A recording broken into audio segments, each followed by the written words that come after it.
Hey, what's up guys? It's Mobile Nick Mechanic here, and today I've got a short video for you guys. So this video is going to be on the basic maintenance tips. Alright, so let's say you've got a new vehicle or you're new to the car world, you want to know how to take care of the basic maintenance procedures for your car. You don't have to be a mechanic, or you don't have to be certified necessarily to do the things I'm about to show you. This is just the basic upkeep of your car, okay? And that consists of your fluids. Your fluids, your fluids are the basic principles, the basic building blocks of keeping your car running. All right, so the first and most important thing that you're going to want to check is your engine oil. Now this is my 2000 Toyota Avalon, and as you can see right here is my oil dipstick. Get you a rag and pull the dipstick out and take a look at your oil. Okay, you can see my oil, it's clear because I just recently changed it. And you see those two little dots right there? That's to check the oil level. You'll want the oil level to be at the full line, which it looks like mine's a little low. I can add some to it, but the point of this part is to look at the coloration. It's clear, so my oil's good. It's not black, it's not gunky, it's not dark. When it gets to that point, you're going to want to get an oil filter, oil change. You normally want to change your oil every 3,000 to 5,000 miles. It depends on your exact car. Cars vary. Service vehicles like police officers, Uber cars, taxis, fire trucks, cars that are driving all the time. Those are the vehicles you want to change every 3,000 miles. But for a typical vehicle that you commute back and forth to work, or you go hang out with your friends, you don't necessarily need to change it every 3,000 miles. But you can check your owner's manual for the exact maintenance dates on your car. It'll tell you mileage wise. Okay, so the next most important fluid is your radiator fluid. Okay, now you can see my radiator reservoir. Now here's my full line and here's my empty line, and I'm somewhere in the middle. Okay, I'm all right. I could add some more radiator fluid to fill it up and whatnot, and I'll pop it open. I can see the coloration in there. It's red, it's good, it's not dirty and gunky.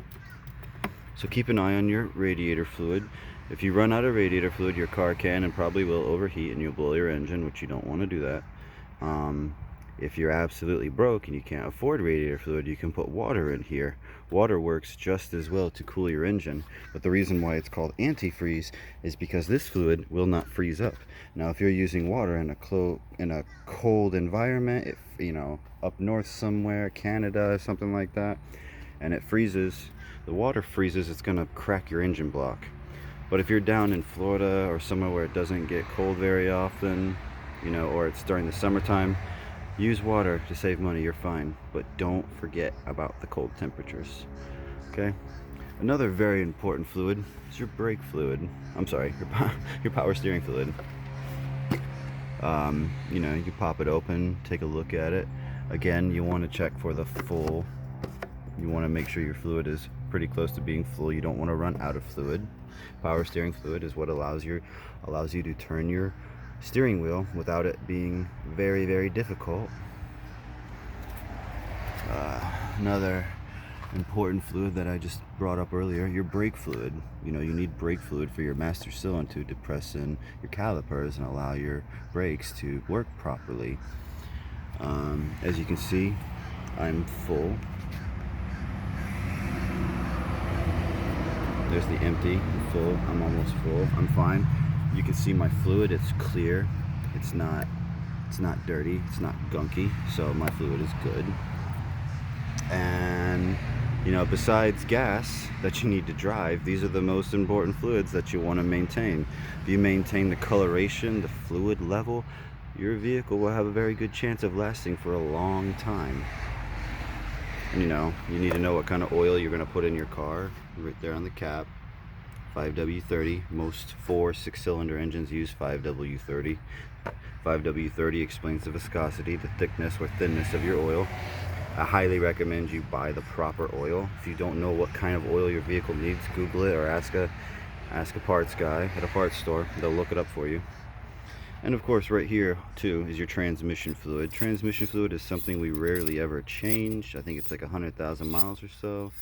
My car's got almost 200,000 miles on it, and my fluid is very, very clean. Toyotas are freaking awesome, dude. Toyotas are awesome. I've never had a Toyota leave me stranded, and I've had a lot of cars. And yeah, so guys, like I said, you don't have to be a mechanic to check on these fluids. These are your basic fluids for your basic maintenance tips. So if you guys have any comments or questions, or you want to know anything else, let me know. Also too, never ever open up your radiator cap when your car is hot. Most of those radiator caps are located over here on the radiator, but this one is located down the hose. Never ever open it. It even says caution. If you open it when it's hot, it can spew out at you, it can burn you, it can cause severe damage. So never ever open that when it's hot. Alright guys, I'll see you in my next video. Have an awesome one.